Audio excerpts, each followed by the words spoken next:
Headline News. Well, let's stick with the Cowboys. Jerry Jones was discussing Dak Prescott's contract with the media yesterday. And when he heard the news of Tom Brady's contract extension, he had quite the comparison between the two quarterbacks. Oh. It is the best example of what you can do with a quarterback that has leadership and skills and work ethic. And Brady is all of that. And without saying something Dak doesn't want me to say, Dak enjoys many of those same kinds of skills. And they came from about the same place in the race from the back of the pack.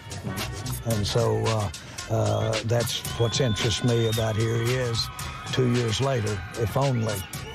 No. If only that could happen. That's very interesting. So Dak is Brady. That's very interesting. Brady-like. Well, I would say there are some similarities. That fourth round thing, that late round thing, it does kind of, that chip doesn't go anywhere. Look, I mean, the one thing that's going to be different about Dak and Brady, though, is I don't think that Dak is going to take discounts like Tom Brady has. And look, there's no reason why Dak should take a discount. There's no comparison to the situations, especially at this point in their career. Dak has not been paid at all. He was drafted in the fourth round. He's been on a fourth-round rookie contract for the past 4 years. Tom Brady is in quite a different position in his life. Dak should, of course, be paid. But we go over the numbers again and again. And Jerry alluded to it there. I'm sure Jerry loves having Dak. How can you not love having Dak? Look at all the stuff we were just talking about with the Cowboys over the years, all of the chaos. And Dak is just this steady stream of wins and no drama and does the right thing. I really feel like he is undervalued in every single way. I know he's not the flashy guy that everybody wants him to be, but for me, in a leader, what I want the most, aside from winning, of course, which Dak does, I don't want the emotional up and downs. Like if you're the leader of anything, you mean beer chugging? Beer chugging doesn't. The beer chugging doesn't bother me. You're at a baseball game. That's Baker. Everybody can't be the same. Right. But for me, like Patrick Mahomes is an exciting, exhilarating, magnetic player, right? But he's never too emotional one way or the other. Yeah. He rides the wave a little bit more than Dak does, I would say. But you never see him up and down like this. You can't do that. You have to be this. Let everybody else do that. It's like Michael Vick was talking about the other day. You've got to be the steady hand in the situation. Yes, and he is. I don't know what more you can ask for. So, speaking of, let's just head over to the other team in this division and see how they're doing at quarterback. Washington, how's it going? Well, Colt McCoy is listed as the #1 quarterback, and first-round pick Dwayne Haskins is number 3. And Jay Gruden had this to say about the situation.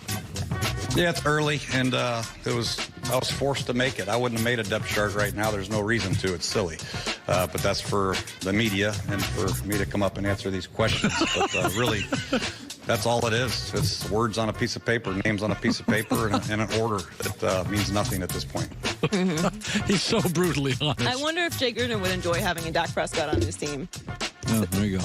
That's a problem he would want to have. Yeah. Pay someone like Dak Prescott. Well, he's got Colt McCoy, who's been with Gruden since the beginning of his era there at 2014. Yeah. They got to get that Colt quarterback. McCoy is 7-20 as a starter. Yeah, they got to get the quarterback figured out. They have Case Keenum listed as a backup, who's 26-28 as a starter. And they also they've made weird moves. Their general manager. I mean, they've lost really good coaches. They're just kind of. I mean, if you look at the last 4 years, they've won some games. Well, the Alex Smith situation is obviously devastating, but we don't even know if he's going to play again. But so you can't put the blame of that on anyone. But their situation is pretty much a disaster right now. And he's right. The depth chart doesn't really matter, except for everyone wants to know who your quarterback is. Yeah. And when this is your quarterback situation, you're a mess. You're a mess. I mean, we were talking about the Dolphins last week. Is it Ryan Fitzpatrick or Josh Rosen? There's a reason why these depth charts exist. Not just the media. Fans want to know who's going to be the quarterback of this team I'm rooting for this year. And I'll say this though, it's not looking good. In terms of size, Dwayne Haskins fills out the uni. I like my quarterbacks to be 6'4". Like Dwayne Haskins looks like a. No, he has all the tools. Yeah. And look, you know how I feel about starting rookie quarterbacks. If you take them that high in the first round, just start it. Just you don't Sharks are born swimming, okay? You just got to get out there. But the problem is, Jay Gruden's situation is not the same as Brian Flores in Miami. He's on his first year there. They're not going to fire him after 1 year, Brian Flores. Jay Gruden is in a very different situation, so I understand him wanting to put the person who's going to win the most games. He has to win games or he's fired. Right, so it's different there, and that's unfortunate for Dwayne Haskins. Finally, sticking with quarterbacks.